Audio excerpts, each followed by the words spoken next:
My guest today is an American disability rights activist. Since founding the civil rights organization, Disability in Action, in 1970, Judy Heumann has been at the very core of the disability rights movement in the United States, leading the path-breaking Madison Square protests of 1972 and the 504 sit-ins in May 1977, among others. Earlier this year, she was the central feature of the critically acclaimed Netflix documentary, Crip Camp. Her memoir, Being Human, an unrepentant memoir of a disability rights activist, was published earlier this year. I just wanted to start off by saying a huge congratulations for the incredible success of your documentary, Judy. It was an absolutely brilliant watch, and I'm so honored to be hosting you here today. Thank you. I also want to say that I've just come out with a memoir called Being Human, Heumann, and I would appreciate if your listeners could also look at getting that book. It's been received very, very well, and you can get it off of Amazon. I know that people are also looking at trying to get it in local bookstores in England. Perfect. Thank you so much, Judy. I just wanted to start off by talking about your early life and your childhood growing up in Brooklyn, New York. You've spoken about how when you were very, very young, your disability didn't define the person you were. Could you tell us about this time in your life? So I think, I had polio when I was 18 months old. And, when you're a child like that, at least for me, what defines you, you don't really know at that point in your life. And I think there's research which has shown that disabled individuals who acquire their disabilities when they're young at birth or early on, it's about 8 or 9 years old when kids start really seeing their disability as more defining of a part of who they are. And so, I grew up in a middle-class neighborhood in Brooklyn, and I was the first of 3 children. We're Jewish, and my parents were from Germany. My mother had been sent out when she was 12, and my father when he was 14. And ultimately, they lost their parents and other relatives in concentration camps. My father was in the military. He was in the Marines in the Second World War. Their story is very interesting. They met in Philadelphia, did all of their communication via letters. My father proposed via letter. My mother agreed, and they moved to Brooklyn, and I was born in Brooklyn. I was born in Philadelphia, but raised in Brooklyn. And, their life was very much going to be focusing on having a family. My father had a small butcher store with his brother, and things really deviated when I had polio. And, but they made a decision, I think early on, that my polio was not going to change their view of my future. I learned many years later that a doctor had recommended that my parents put me in an institution, and they obviously had refused and not told me. My father hadn't told me till I was like 36 years old. So as I got older, I was beginning to have a better understanding of how things weren't right. In as much as in my neighborhood, I was friends with the kids. I did most things that the kids were doing. I used a wheelchair, walked a little bit, but not much with crutches and braces. But when it came time to go to school, my mother took me to the local public school to enroll me, and they denied me enrollment because they said I could be a fire hazard. But the Board of Education sent a teacher to my house twice a week for an hour and a half.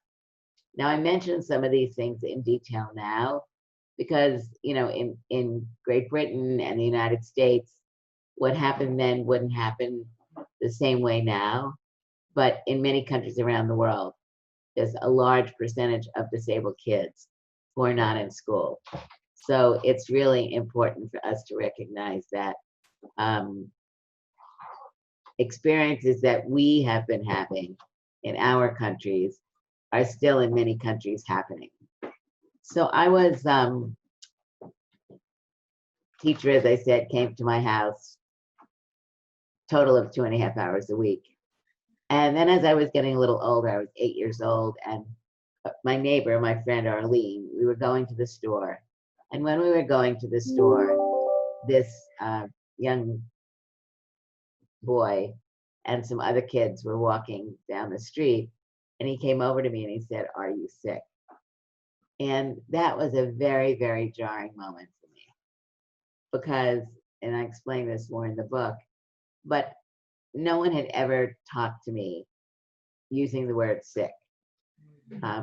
Obviously, when I first had polio, people talked about my being sick, but I didn't remember that. And so that was a really pivotal moment for me to really begin to see that the reason I hadn't been going to school, I didn't get to go to special education classes till I was 9 years old, was because people saw me as different and they saw me as sick. Because this young boy wouldn't have thought of me as being sick if disability was something that was a common part of our society. And I think even today, one of the issues, and we'll get into talking about this more, but the absence of disabled people in media continues to reinforce people's views of our being different.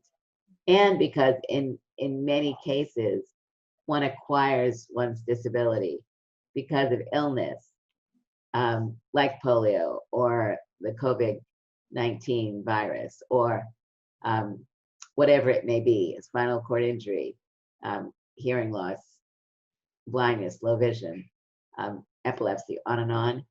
We haven't, as a society, really fully embraced the fact that disability is a normal part of life. And yes, disability may be the result of an illness. It may be the result of aging, but there are changes that go on. But the word sick, in my view, still is a very powerful negative term, because people think of people who are sick as needing help and not necessarily being able to be decision makers in their lives, not necessarily being able to marry, have families, whatever. So that period of time for me really was very important in beginning for me to look at who I was in my family and in my neighborhood, and how people saw me outside. So as you just mentioned, you faced discrimination in education from the very beginning, and you were homeschooled until 9, when your mother finally fought for you to attend special classes at your local school. Could you tell us a bit about how these special classes operated and the disparity in education that you faced? So, first of all, my mother and father wanted me in a regular school program. The reason I wound up in this special education program was because A, the local schools weren't accessible, and B, because accessibility meant more than physical accessibility, but support for me in the classroom to do things like go to the bathroom, get my coat on and off. The special education classes then and now still, in my view, are by and large inferior. They're not the same expectations for students in the classrooms. And I was in those special ed classes until it was time for me to go to what we call in the United States high school. And then that transition from elementary school to high school was pretty traumatizing, because I'd never been in a regular classroom. And in Brooklyn, in the high school that I went to, the classrooms could be 30, 35 kids. Whereas I went from home instruction, where it was just me. I went to the special classes, which was only disabled kids, and the classes were like 8 to 10, at most 12. It was an ungraded situation. We never really took competitive exams. And so I would say that transition into high school was difficult, because I very much felt like the other. And again, it was not my neighborhood high school. The three high schools that others in my neighborhood went to, I couldn't go to any of them. There was no transportation to get there, and they were not accessible.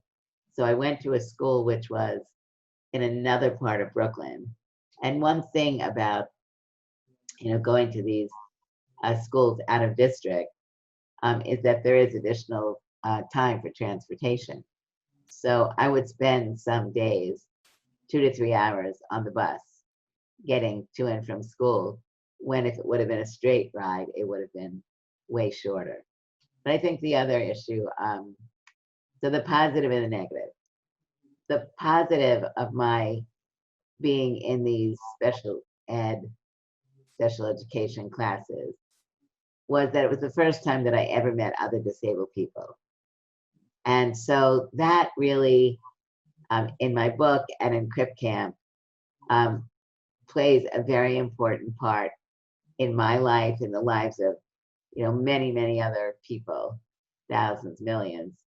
The opportunity to come together with people similar to yourself, where you can begin to talk about issues like discrimination in a way that you can't necessarily do in a fully inclusive environment.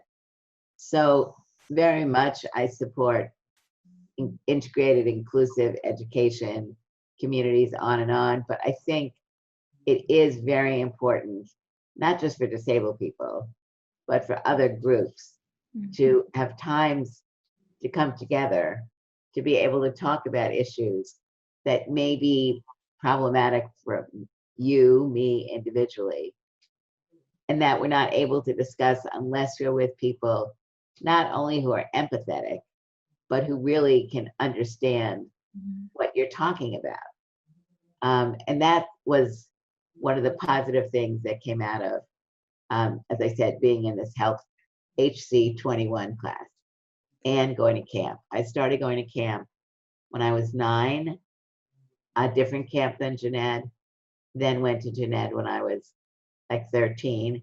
And in the film, I'm 21. So I did again want to touch on Camp Jeanette, which I guess was based on this kind of revolutionary idea that young disabled people have to have the right to have the same level of kind of freedom and independence and fun in their youth as anyone else. So could you tell us a bit about the history behind the camp specifically, and the kind of experiences you had there, both as a young person attending and then as a counselor in your 20s? So let me say that I don't think there was any intentionality. I think camps in the United States have been a pretty big deal for many. And so like my brothers went to camp, but I couldn't go to the same camp they went to because they didn't accept student campers who had disabilities. So that's why I went to these camps for disabled kids. And when I say there was no intentionality, because the camps were not run by disabled people. The camps were run by, in many cases, same organizations that were running camps for non-disabled kids. And we were the ones that were creating totally in a non-organized, non-preparatory way. It was the ability to be able to be with people like ourselves for longer periods of time. So a number of the people in the film, Neil Jacobson, Steve Hoffman, Nancy Rosenblum, we all went to the same elementary school. So, we saw each other 5 days a week and then 4 to 8 weeks in the summertime when we went to camp. But really, the ability to spend long periods of time together, that's what camp is, also allowed us to kind of begin to think about our futures when it was becoming age appropriate. So, when you're a teenager, you are really beginning to think more about your future. School, universities, employment, families, sexual orientation, sexuality, communication, all those things were becoming more important. And being at Camp Junaid and other camps really gave us as individuals and as groups the opportunity to explore more, to, to use our voice in an organized and unorganized way. And it also, I think, allowed us to really not only look at what we wanted to do, but allowed us to look at the fact that we didn't necessarily know what we wanted to do because people didn't talk to us like they did other, teenagers about what did you want to study, what did you want to be when you grew up. And then we also are very much beginning to talk about another transition that goes on at that period of time. So in New York and around the world, when you get to be a certain age, you're allowed to start using public transportation. You can visit your friends, you can go to the movies, you can do things that over time, as you get older, your families will allow you to do with your friends. They'll give you a time you have to be home and blah, blah, blah, but there is a growing amount of independence. So many of us didn't have that opportunity because our neighbors' houses weren't accessible. Our high school friends didn't live near where we did. The buses, the trains were not accessible. And, sometimes a family would come pick you up at, your house to take you to somebody else's house. That frequently couldn't happen either because we couldn't get into a regular car. Or even if you could get into a regular car, frequently the places you would be taken to, someone's home, had steps, the bathroom wasn't accessible. So all these kinds of socializing experiences, and all this is still very true today, limits the world of people. And what we were doing at Jeanette and other places was really beginning to think about, we didn't have to live like that. It really allowed us to begin to challenge the system in our thinking, and allowed us to be able to begin to see that for many of us, our parents had been advocates, and they had good visions, but they didn't have the same vision. And they didn't see, and that's no fault of their own. I think that was also very important that for me, and I know my friends, we were gradually recognizing that we had to become our own advocates. And what was very important about being in these settings where we could talk together, as I was saying, is, you could begin to ask questions. Well, why aren't there standards for how buildings are going to be built? Why can't buses be made accessible when the buses that are picking us up every day have lifts on them? Why can't there be lifts on city buses? On and on. And then also, of course, the very important issue of what did we want to do when we grew up? What are the jobs that are out there? Why are we not seeing disabled people as role models? People ask, who was your role model? Really, when I was younger, my role models were my peers. And Franklin Roosevelt, who was the president of the United States for 4 terms, who had polio. Although even there, he used a wheelchair and crutches and braces. They hid that very much because of a fear that if people saw him with his crutches and braces and wheelchairs, they would think of him as sick and unable to govern.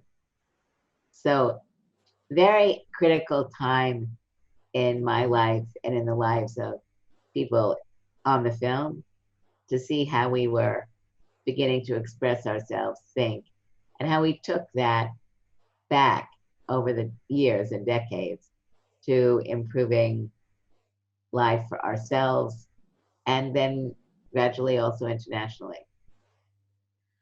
I wonder, could you tell us a bit about any resistance you may have faced from wider society while attending Camp Junaid or even running it? And just generally, how did society view the revolutionary thing that the camp was trying to do?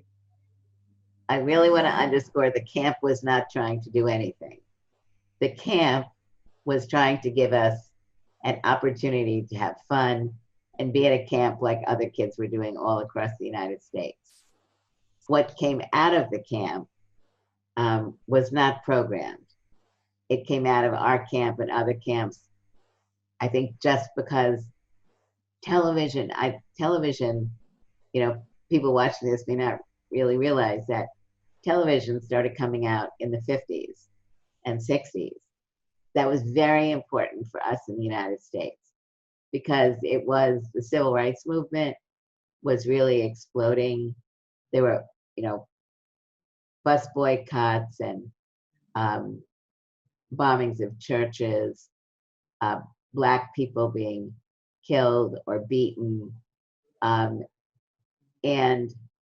a unity of voices where people were coming forward and saying, in spite of these risks, we believe the society needs to change. We as Black people need to have the opportunity to live our lives like others, and also seeing that there were other organizations that were coming together to support that movement. That was very influential for us, even though we were young and couldn't necessarily completely get it. We were really beginning to see that what was happening to us in some ways was happening to others. In the disability context, in the 60s and 70s, and today we see it very graphically with the pandemic, that being that disabled people being placed in restricted living environments, in nursing homes, in large institutions. There was a big expose in the United States in the early 1970s about an institution that had a couple of thousand people in it called Willowbrook State School. It's mentioned in the film. And those types of things were happening. And now we see in nursing homes and other institutionalized settings, the disproportionate number of people who are dying, both disabled people and healthcare providers who are not receiving appropriate protection. But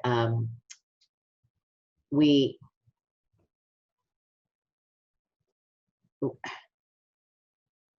really this ability to learn and look at how we could apply what we were learning is something that became a very pivotal part of our movement. Before I go on to talking a bit more about the independent living movement, which you've been a campaigner for since the 80s, I wanted to talk a bit about Heumann versus Board of Education of the City of New York, which was the case that you fought in order to be allowed to teach, in order to be allowed to become an elementary school teacher in New York after graduating from college. Could you tell us a bit about these experiences of navigating the legal system and how you eventually got your teacher's license? So I had wanted to be a teacher, and friends of mine in high school who had disabilities had counseled me that the agency that was going to pay for me to go and get my higher education would likely not do that if they thought I wanted to study in a field where I couldn't demonstrate that someone like myself who was using a wheelchair had been hired using the wheelchair. And so I didn't major in education. I minored in education, which at that time in New York, there was the baby boomers were really exploding and they were really looking for teachers. So I took the required courses. There's an organization called the American Civil Liberties Union. And I had called them when I was like in my second year at university and told them that I was concerned that I might experience discrimination when applying for a job. And they had correctly said at that time, well, finish doing what you need to do, apply for the job, and if there's a problem, get back to us. So at that time, we had no laws that protected disabled people against discrimination. And I finished my courses, I applied for my license, there were 3 requirements: a written, oral, and medical. All of them were given in completely inaccessible buildings. My friends carried me up and down the stairs. I took my medical exam and had a doctor who, like, after 5 or 10 minutes, was very clear that she was completely biased against me because I used a wheelchair. And after getting through that ordeal, finishing that day, and then she told me I had to come back for another medical exam.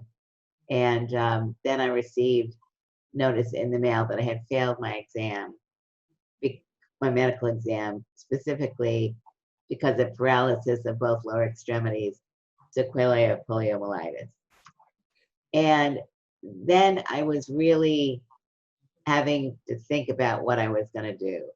We were starting Disabled in Action at that time.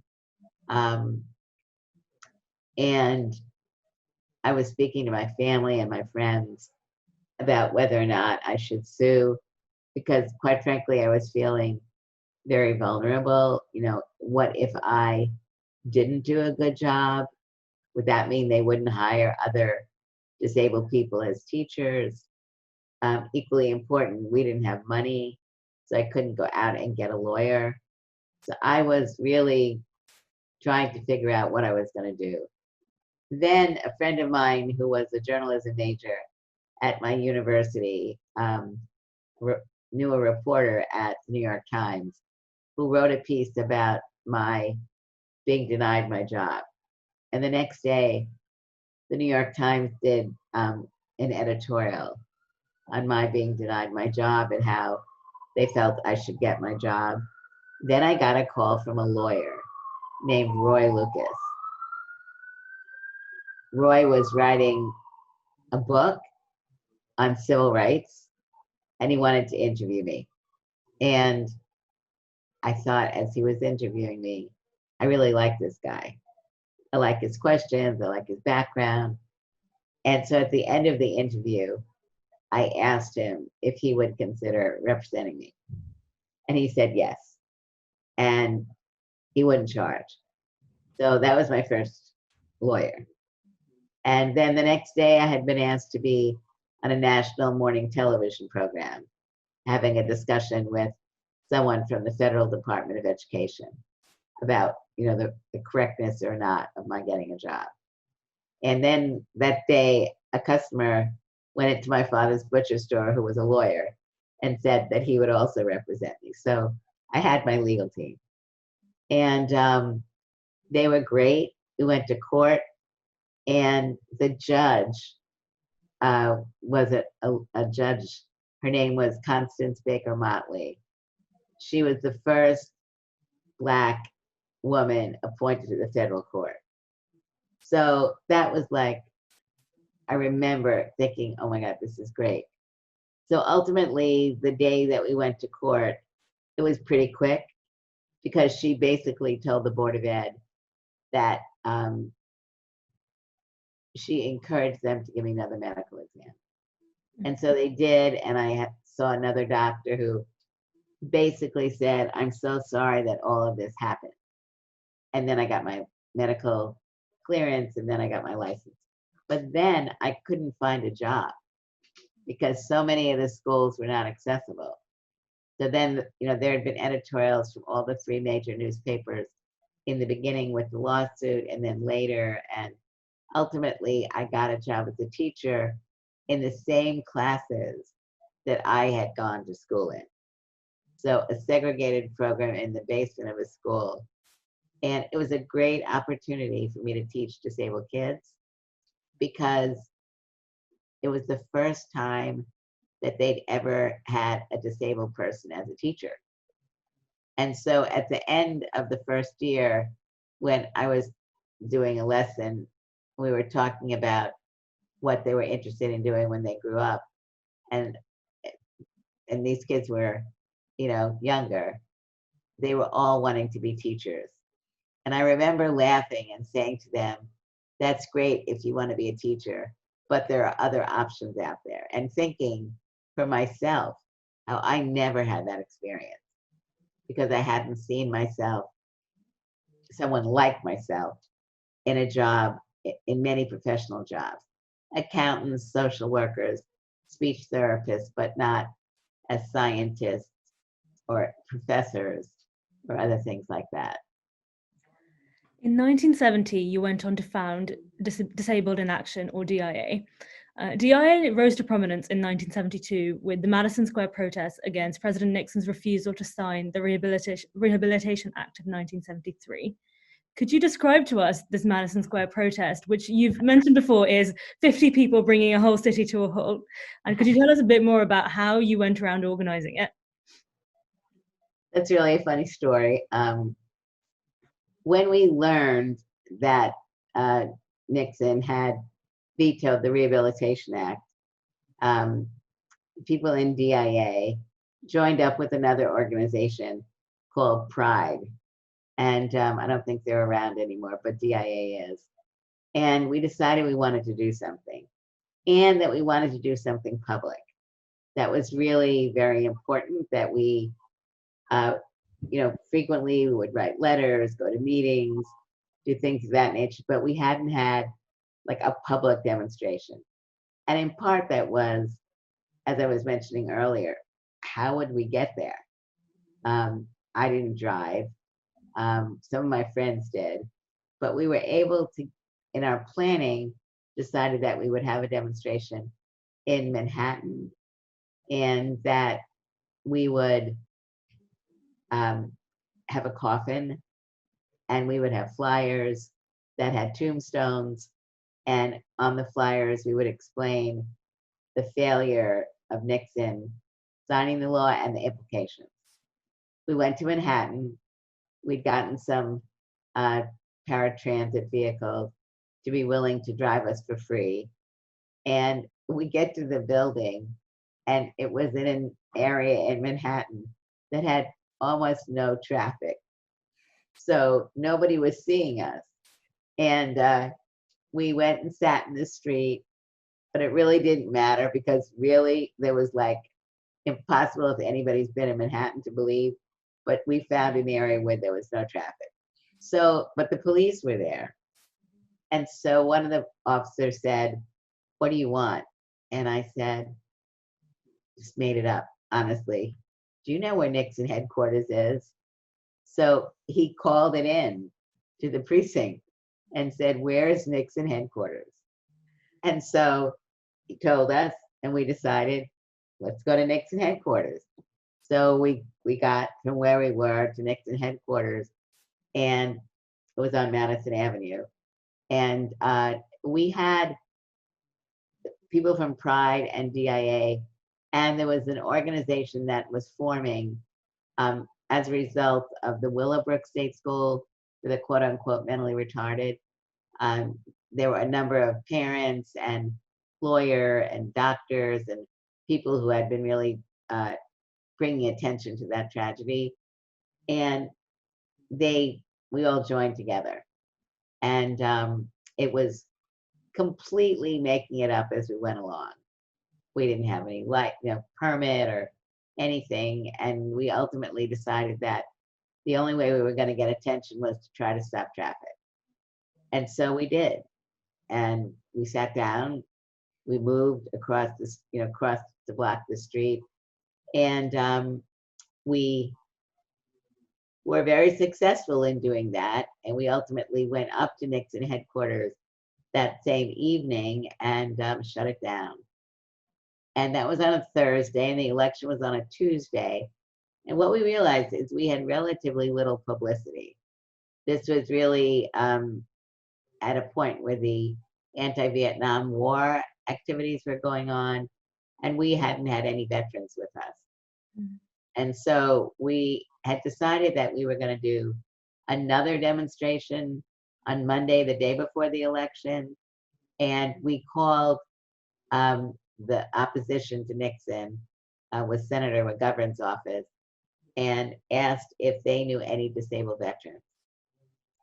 And they found us 2 disabled veterans, and those veterans met us, and we walked on Times Square against traffic back up to Nixon headquarters. And so obviously he won, he vetoed the act again. He ultimately passed it or signed it.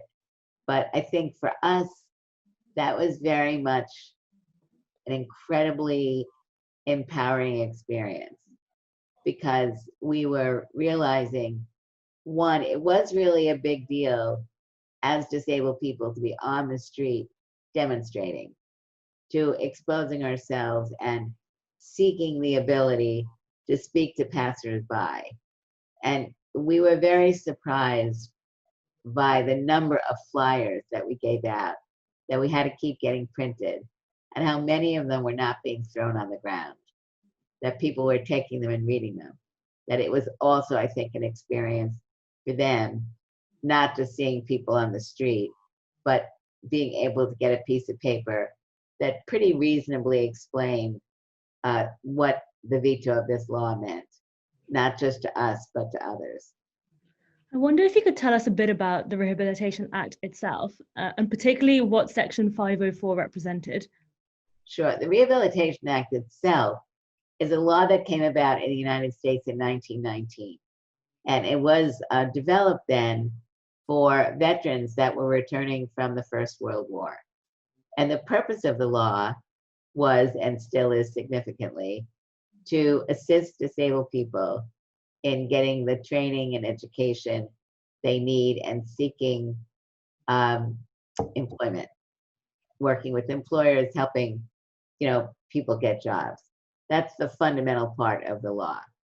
But in 1972, when the law was first, it was what we call reauthorized, it was made stronger. And one of the strengths of the law was something called Title V. And in Title V, there were many different provisions, like 6 or 7, that address issues protecting the rights of disabled people. And in that is something called Section 504.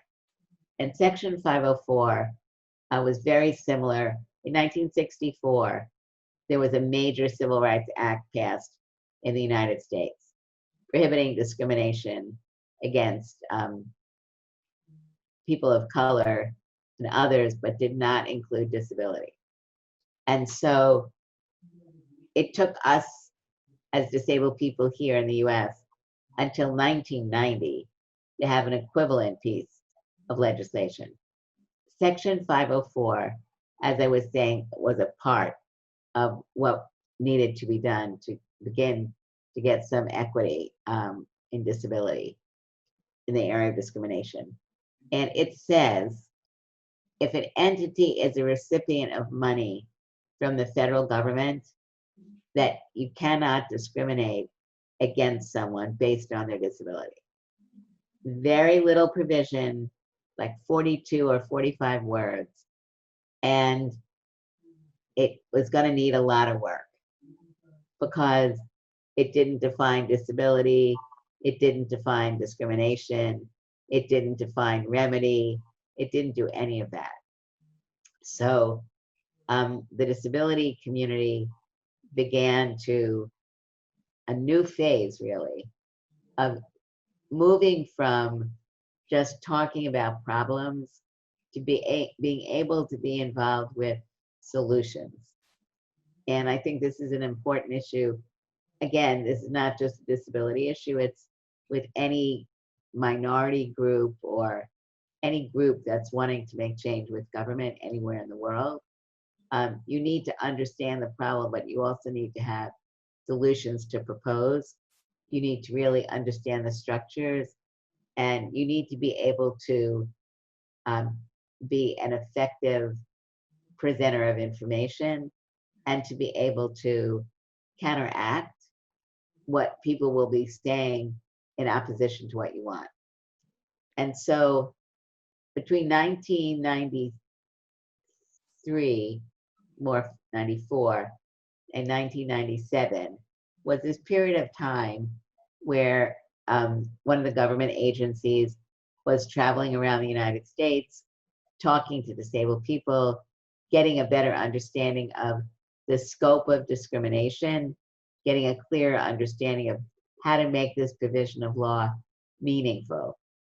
And they were also talking with university associations, hospital associations, and others that were being impacted by this new provision. And so after these meetings were held, there was a draft put out of regulations. It was published in an official federal government document, which allows people around the country to respond. There'd been a lot of responses. We'd organized with people to get a lot of disabled people to comment and others. And a revision of the original draft was done. But the Nixon administration, then he was out of office, his predecessor, President Ford, refused to sign the draft regulations, saying it was going to be too harmful. So it was sent over to the next administration, Jimmy Carter, who was a Democrat, and many of us had supported him. In 1975, there was an organization started called the American Coalition of Citizens with Disabilities. This organization was very important because it was a national organization and it was cross disability, meaning deaf people, blind people, people with intellectual disabilities, physical disabilities, on and on. It was important because that's the first time that we had ever come together at the national level as a cross disability coalition, and because we were really becoming more knowledgeable and sophisticated that if each individual disability group would be going to the Congress arguing for what was good for them, if you were blind or deaf or whatever, but you didn't come up with a total package, you didn't have the package, nothing was going to happen. So 504 was really a catalyst because it didn't say you couldn't discriminate against someone who was disabled only because they were blind. And the regulations had to define and were defining who was a disabled person. So when Carter came in, we had been told that they would sign the regulations as they were currently drafted. But when the new minister came in, he was saying that there was going to be a review period. Now, a review period in and of itself was not bad because we were switching political parties. So, you could look at it and say, okay, let's make it stronger. But what we were hearing from people was that that was not, in fact, what they were looking at doing. That they were looking at making the regulations, which already were a compromise, weaker, because hospital associations, education associations, cities, counties, etc., were arguing against the regulations. So that's when the American Coalition of Citizens with Disabilities decided that we had to act, and we had to do it quickly because we didn't want any grass to grow under our feet that would, be on our clock, that these regulations would be weakened. And that's why we had the demonstrations. And in the United States, we have federal regions, and there were 9 federal regions. And so demonstrations were organized in all those regions. At that point, I was living in California. I'd gone to graduate school at Berkeley. I was involved with a group called the Center for Independent Living, which was the first center for independent living in the world. And we took on responsibility in the San Francisco area to work with other disability rights groups in beginning to organize for the demonstrations.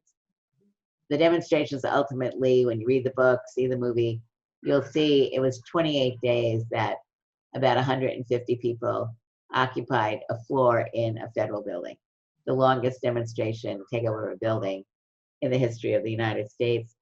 But what was very, very important was, here again, this was a cross-disability demonstration. It was well organized.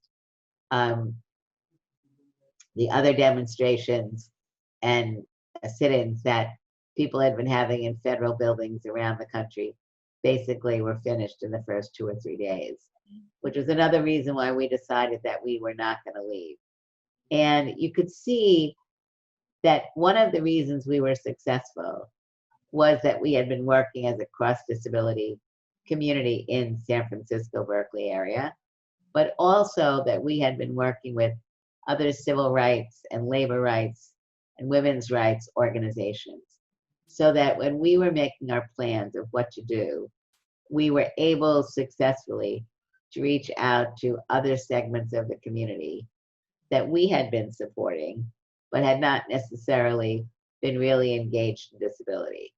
So there were organizations like the Black Panthers who provided food, Glide Memorial Church, the Farm Workers Union, National Organization on Women, religious leaders, etc., that supported us. And ultimately, while we were in the building, it was decided that a group of us would leave to go to Washington to join up with people from the American Coalition of Citizens with Disabilities. And we didn't have any money, so again, it was funded by others. And one of the pivotal groups was the Machinists Union. And the Machinists Union traveled with us. They rented a van, they provided drivers, and we traveled around in this big truck with this big ramp, and 20 of us in the vehicle. And we're able to have demonstrations outside of the minister's house, which he, I think, never has forgiven, because he never, after the regulations were finally signed, he refused to meet with us, which I think also spoke to a bigger issue of not really recognizing disability as a movement. Before we move on to talking about some of your later work in government, I wanted to touch on your work with the independent living movement that you've mentioned. So you served kind of tirelessly in your role as deputy director of the Centre for Independent Living from 1975 to 1982. Could you tell us about your key achievements in this role, and more widely about the progress and shortfalls of independent living for the disabled in the United States, even today? Yeah, and I would say one of the things that's important about the independent living movement in the United States is how it's spread around the world.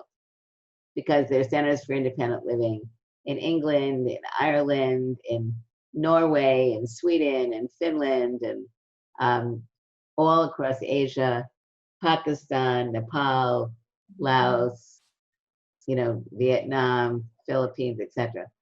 So what is a Center for Independent Living? They're local community-based organizations that are non-residential, so they're not institutions. And their purpose really, from the beginning, was to bring disabled people together to look at how we could empower ourselves, impact what was going on in policies, in laws, policies, and practices, be able to secure funding, to be able to assist people with various things like finding places to live, modifying apartments or houses where we would need to get money from the government to do that, helping people look for jobs. But one of the fundamentally important parts of the CILs is helping disabled people recognize the dignity and value they each hold within themselves, and how coming together and fighting for our rights not only improves our individual lives, but also improves the whole.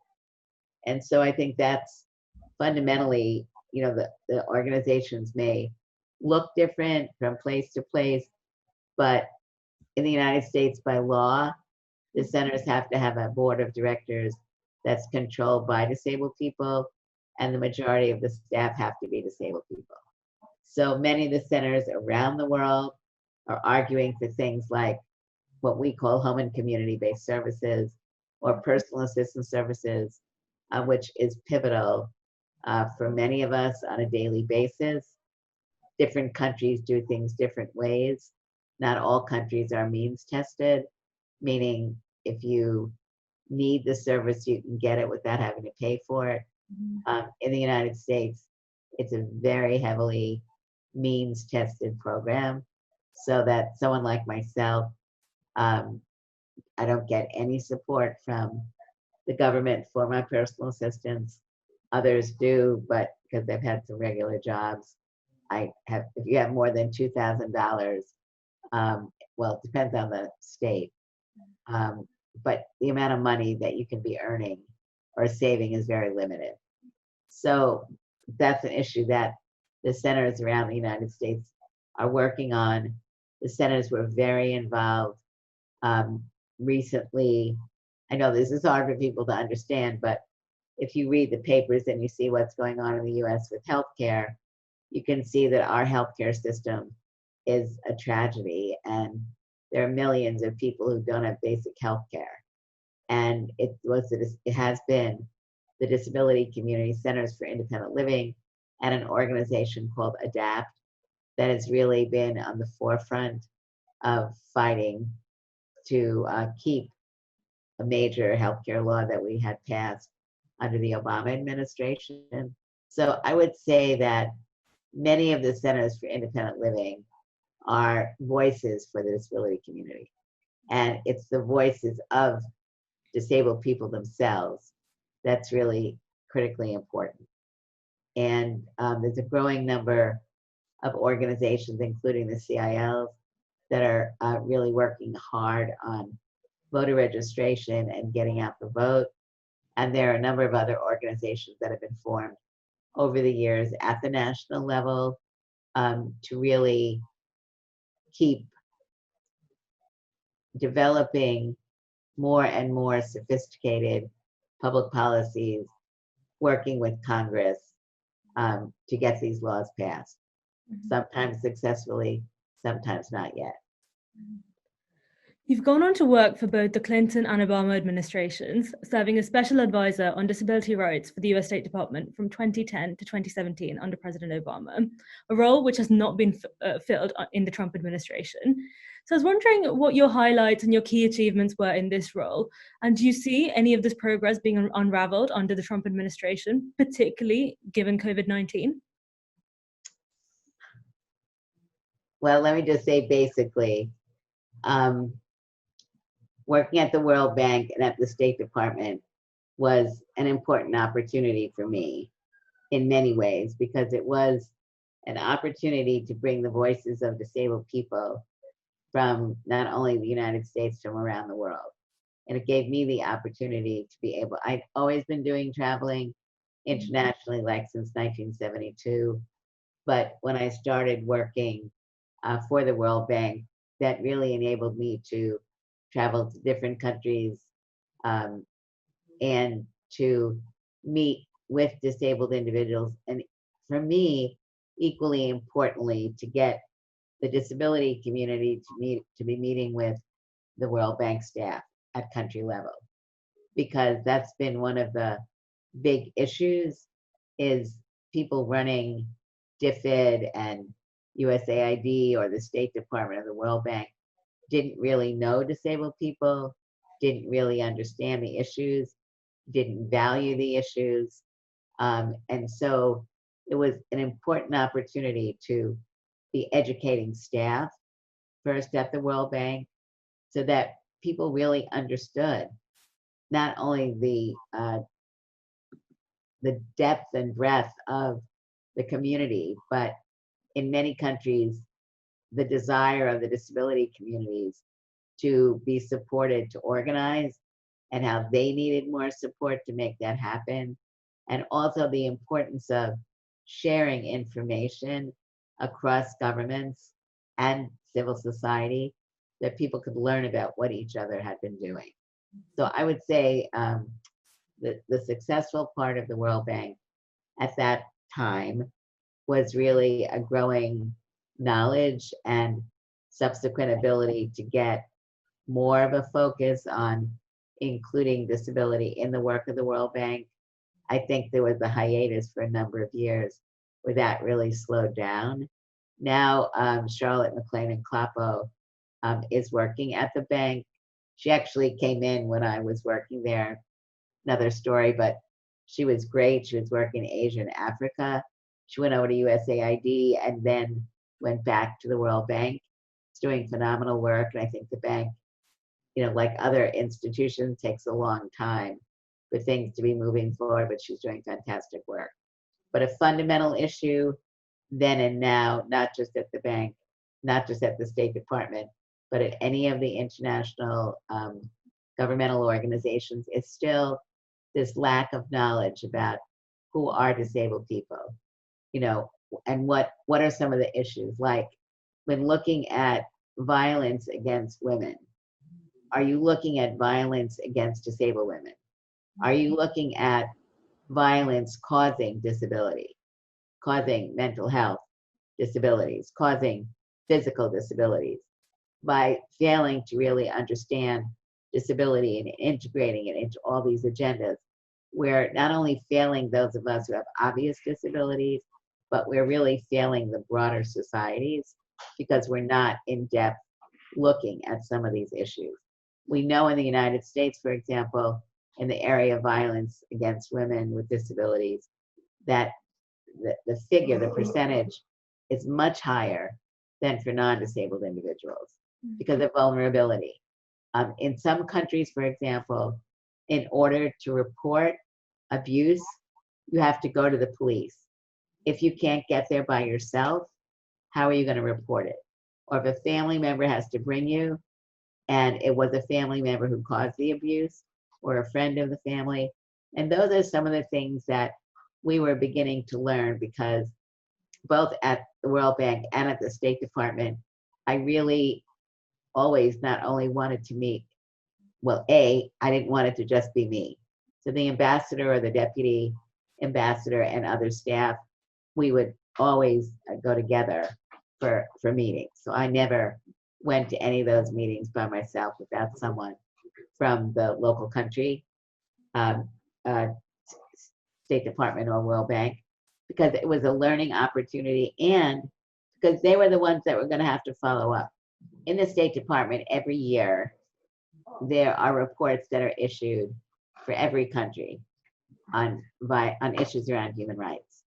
And human rights and disability was frequently not reported or underreported. I'm not saying now that the reports are perfect, but while we were at the department, we were able to more robustly get disability included. And while they have not appointed a person in the position I had, there are a few people who are working on disability who are doing their best to get these issues addressed.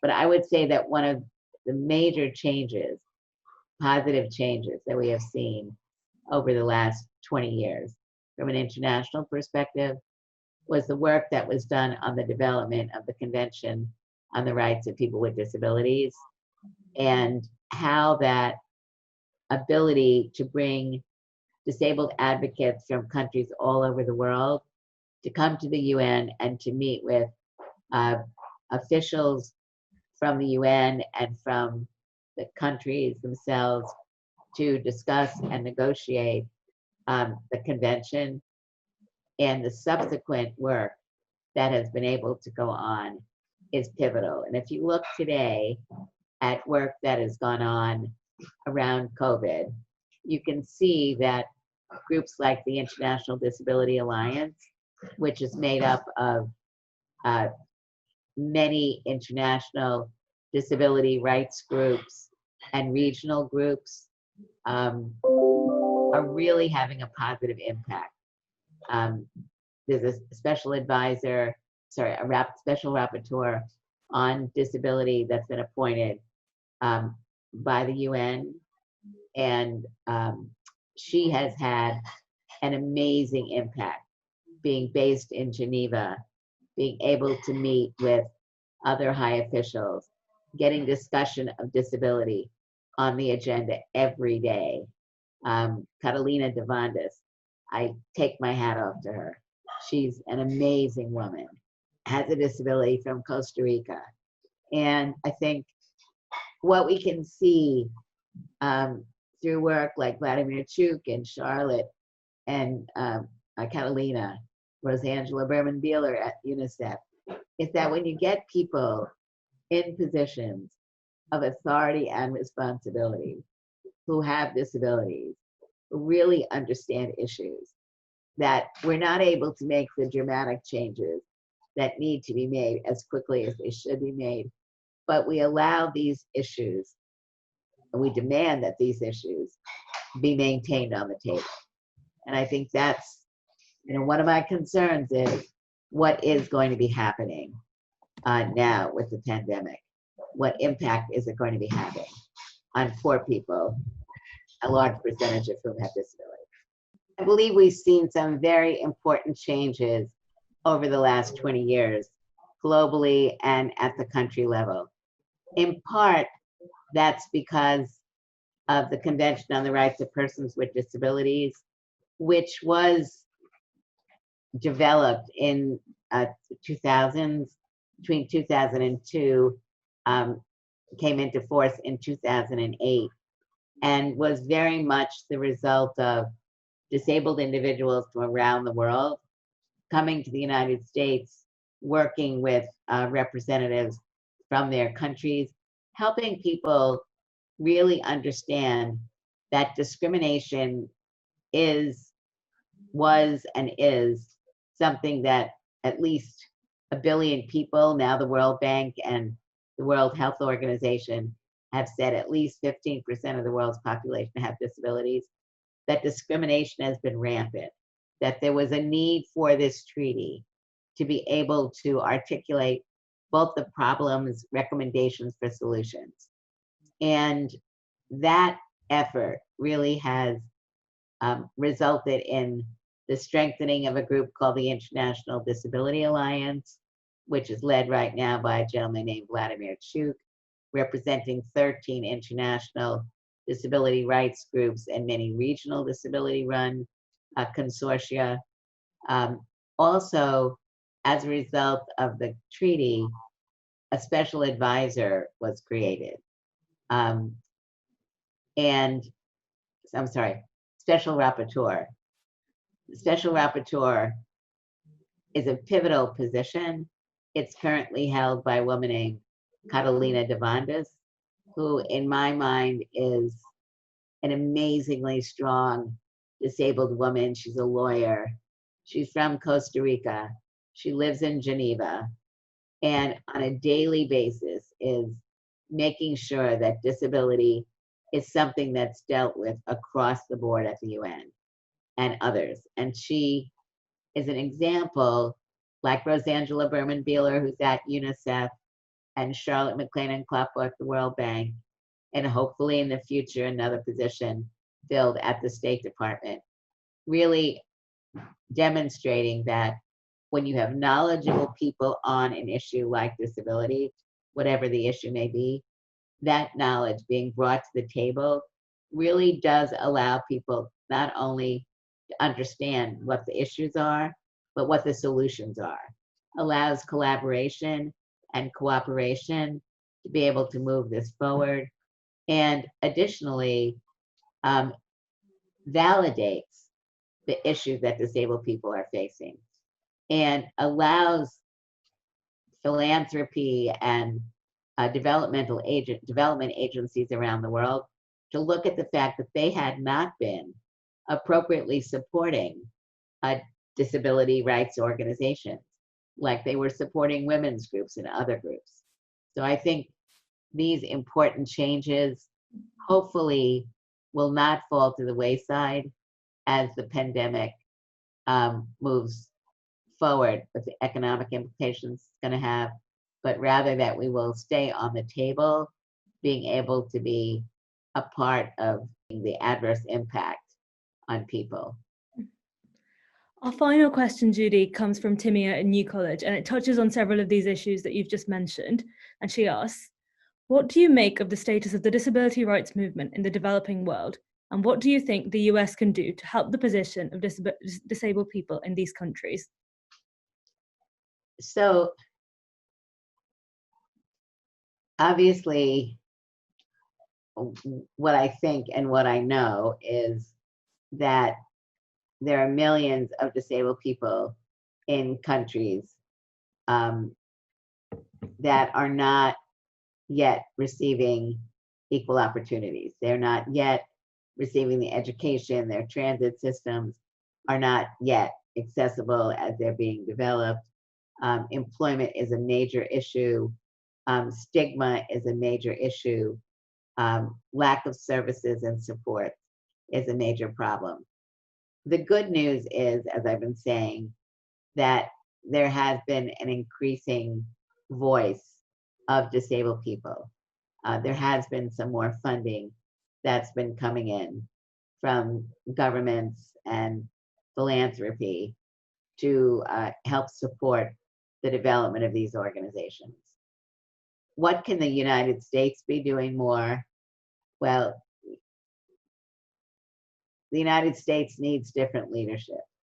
The leadership of our country today, in my view, not only domestically, but internationally, is abhorrent. And I think the work that was being done under the Obama administration and under the Bush administration and the Clinton administration was demonstrating both a deeper respect across the board in the US, maintaining positive relationships with countries around the world, not only with governments, but civil societies. And as I was saying a few minutes ago, also recognizing that we were beginning to do more work on inclusion of disability rights organizations in countries, working with embassies and USAID, more funding that was coming in to help support their work. And now, really, much of that is being threatened. And it's a concern to me that our standing in the world is not on disability, is not where it was. The US has not ratified the Convention on the Rights of Persons with Disabilities. And I believe, it's us, I think, in Somalia that have not ratified. That is not just the Trump administration, that were the Republicans who refused, because that was an issue that the Obama administration, Secretary Clinton and Kerry, and my position was working on across government with the Senate. The Senate was controlled and is still controlled by the Republicans, and they refused to recommend ratification. So that to me is a terrible blemish on our country. And I think ultimately, one of my big concerns is the disrespect that our country is demonstrating with its policies on immigrants, policies for dreamers, children who came to the United States who are trying to become green card holders or citizens. So, I'm very clear that it's a terrible situation for the United States right now, because I think, we're made up of millions of people who want to do the right thing. And from an international perspective, do very much recognize that we do have a responsibility as a country, as a financer, as a supporter, in providing people with the support that they need to improve their lives, and to also provide people with information on how they can do that. And some of that is still going on, as I said, because there are some good people, civil servants working at USAID and state, but it's not where it should be. Are there any final remarks you wanted to make, Judy, before we close today? I just want to thank you very much for inviting me to speak, and for recognizing that this is an important issue. Thank you.